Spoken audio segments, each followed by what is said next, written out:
Seniors, never drink. These 4 alcohols, they quietly damage your body. Feeling a bit foggy after just 1 glass of wine lately? Or maybe you've noticed dizziness, trouble sleeping, or unexpected memory slips that weren't there a few years ago. If this sounds familiar, it's not just your imagination. After 60, your body processes alcohol nearly 50% slower, yet most doctors never warn you about this hidden risk. Today, I'm going to reveal the 4 common types of alcohol that might quietly harm your heart, weaken your balance, and even accelerate memory loss. But don't worry, I'll also share 4 safer, smarter alternatives that allow you to keep enjoying those precious social moments, whether it's Thanksgiving dinner, a summer barbecue, or just a relaxing evening at home. I'm Dr. James, and my mission is helping you age smarter, healthier, and happier. Tap that subscribe button now and tell me, what's your go-to evening drink? You've probably heard it before. 1 small drink a day is good for the heart. For years, many of us believed that. And maybe it was true, once. But does that still apply after 60?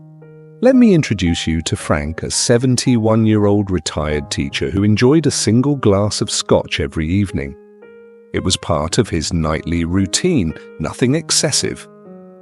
But lately, something started to change. Just 1 glass left him feeling dizzy. One night, he got up from his recliner to grab a glass of water and suddenly lost his balance, falling softly to the floor. Thankfully, he wasn't hurt, but he was confused. "Why now?" he asked. "I've been drinking the same way for decades." Here's the truth. After 60, your body doesn't handle alcohol the way it used to. Your liver's ability to break down alcohol slows down significantly. According to the National Institute on Aging, levels of a key enzyme, alcohol dehydrogenase, can drop by nearly 50% after age 65. That means 1 drink now may hit your body like 2 did in your 40s. But the risk goes beyond feeling a little lightheaded. Hard liquor, whiskey, vodka, rum can dangerously interact with common medications many seniors take: blood pressure pills, blood thinners, even sleep aids. Just 1 serving can send your blood pressure plummeting or amplify the effects of a sedative, making falls more likely and more severe. One study from the Mayo Clinic found that adults over 60 who drink hard liquor regularly are nearly twice as likely to suffer a fall-related injury as those who don't. If you've started to notice that alcohol affects you differently than it used to, if you feel foggier, dizzier, or less steady, it's not in your head, it's in your chemistry. Your body has changed and your habits may need to change with it. But before you consider giving up alcohol completely, let me ask, what if there's a better choice out there? Something that still feels celebratory, but safer for your heart, your brain, and your balance? You might be thinking, okay, then maybe I'll just switch to something sweeter, like a glass of rosé or a wine cooler. That's got to be gentler, right? Let's take a closer look, because the truth might surprise you. "Don't worry, doctor. I switched to sweet wine. It's lighter." I can't count how many times I've heard this well-meaning response from patients. And I get it. Rosé, Moscato, fruity wine coolers, they feel friendlier than whiskey. But after 60, they may actually be doing more harm than good. Let me tell you about Evelyn. She's 68, loves bridge night with friends, and enjoys 2 glasses of sweet rosé most evenings. She eats reasonably well, walks daily, and considers herself in good health. But during a routine checkup, her blood work raised red flags.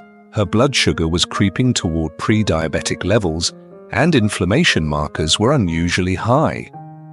Her reaction? But it's just wine. Here's what Evelyn and many seniors don't realize. Sweet wines and flavored coolers often contain hidden sugar bombs. According to research from the University of California, A single glass of some sweet wines can contain up to 8 teaspoons of sugar, the full daily limit for older adults in one serving.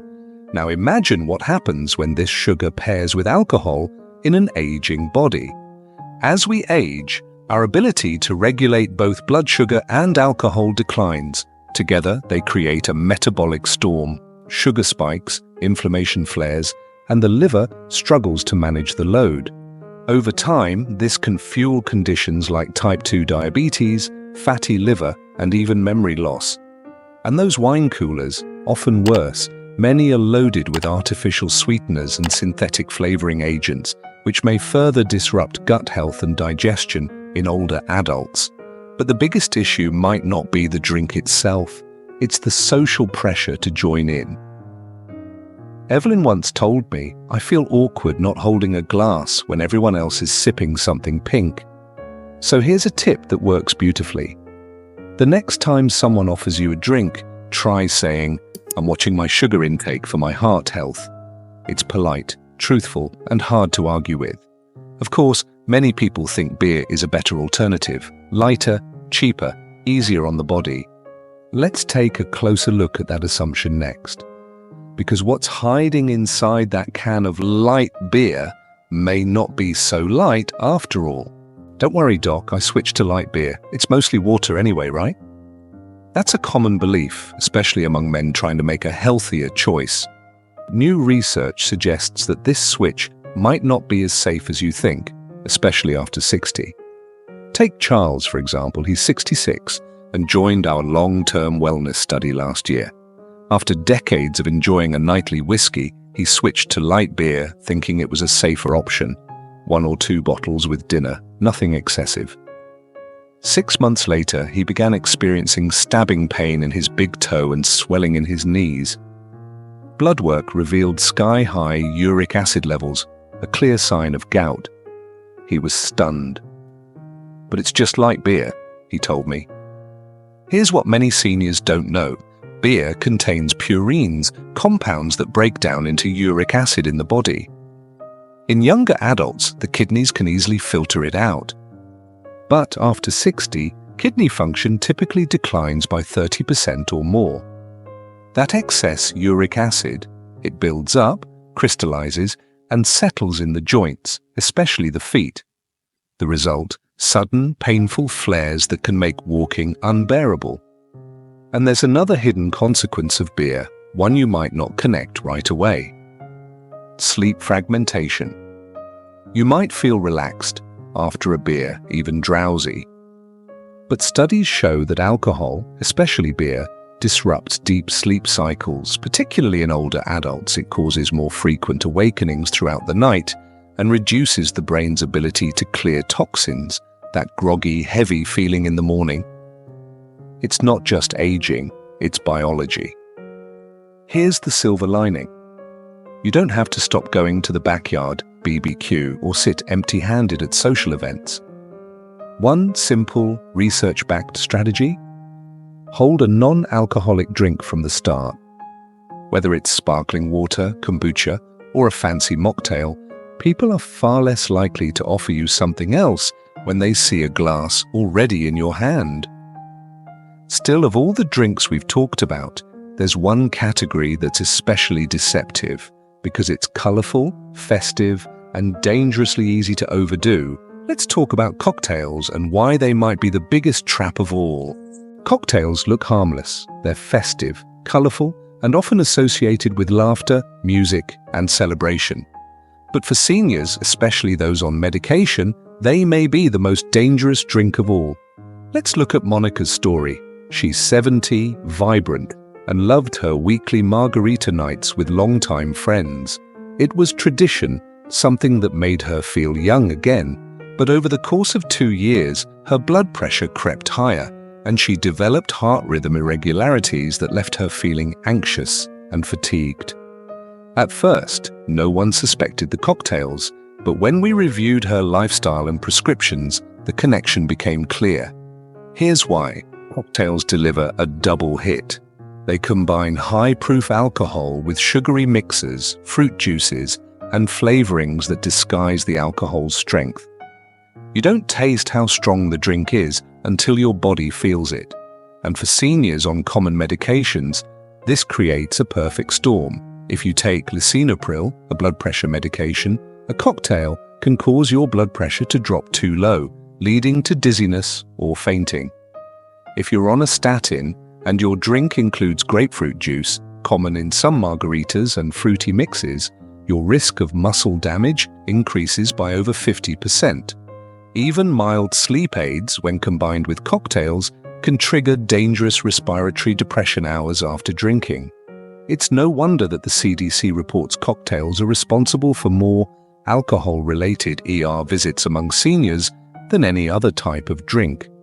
Dr. Sarah Johnson, a geriatric medicine specialist, puts it bluntly: "If I could eliminate just one type of drink from every senior's diet, it would be mixed cocktails. The combination of hidden alcohol strength, sugar, and drug interactions is a recipe for medical emergencies." If you've ever woken up after a seemingly harmless cocktail and felt unusually groggy, unsteady, or off balance, you're not alone. But here's the good news: you don't have to give up the experience of celebration or connection. Next, let's explore 4 satisfying, safer alternatives that let you toast to life without putting your health on the line. So far, we've seen how many common drinks, once harmless, can quietly turn risky as we age. But here's the good news: you don't have to give up the joy of sharing a drink. You just need smarter options that match your body's changing needs. Let's start with red wine. Yes, red wine can still be part of a healthy lifestyle if you do it right. A number of studies show that resveratrol, a compound found in darker red varieties like Pinot Noir, offers benefits for heart health and brain aging. But after 60, moderation becomes more strict. 1 4-ounce glass, no more than 2 or 3 times per week, is what most cardiologists now recommend for seniors. And timing matters. Always drink with food, never on an empty stomach, and try to avoid it late in the evening. That's exactly what Dr. Richard, a retired neurologist I know, began doing at age 75. He used to drink wine nightly, but now sips a small glass twice a week with dinner. "I enjoy it more now," he told me, "because it feels like a treat, not a habit." If you enjoy wine but want something even lighter, consider a wine spritzer. By mixing wine with sparkling water in equal parts, you cut the alcohol content in half while keeping the flavor and the experience. Add a slice of lemon or a few fresh berries, and it feels festive without the after effects. One of my patients, Margaret, a lively 73-year-old who used to struggle with sleep after drinking, made the switch and hasn't looked back. "I still sip with friends," she said, "but now I sleep soundly and wake up clear." If you're ready to go alcohol-free entirely, kombucha can be a surprisingly satisfying option. It's a lightly fermented tea that supports your gut microbiome, which naturally declines with age. Jack, an 80-year-old in our gut health study, swapped his nightly beer for kombucha. Within 6 weeks, his joint stiffness improved, his energy was steadier, and he even felt more mentally clear. The key is choosing brands with very low alcohol content, under 0.5%, and no added sugar. Peach, ginger, or green tea varieties are great places to begin. And when served in a nice glass, it still feels like an occasion. Finally, let me share my favorite, herbal adaptogen mocktails. These drinks do more than just avoid harm, they actually support your body. Adaptogens are plant-based compounds that help regulate stress, support focus, and even improve sleep. In our clinic's research kitchen, we developed a simple blend with seltzer, tart cherry juice, a touch of ashwagandha, lemon, and a rosemary sprig.